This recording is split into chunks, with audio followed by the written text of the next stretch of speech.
The project behind us is a really neat mix of bringing together both art and nature. So the project's name was The Nature of Art.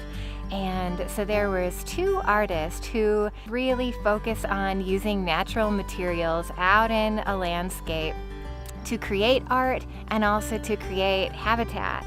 And so it was a neat mix of bringing a lot of local volunteers in to gather some of those willows, and it was a pretty neat mix of actually weaving these willows. So they're very aesthetically beautiful, but they also act as a means of trapping sediment as, water levels get higher. And so in time, they really will kind of meld into the natural landscape and be used by animals, and plants will start to be growing up and around these.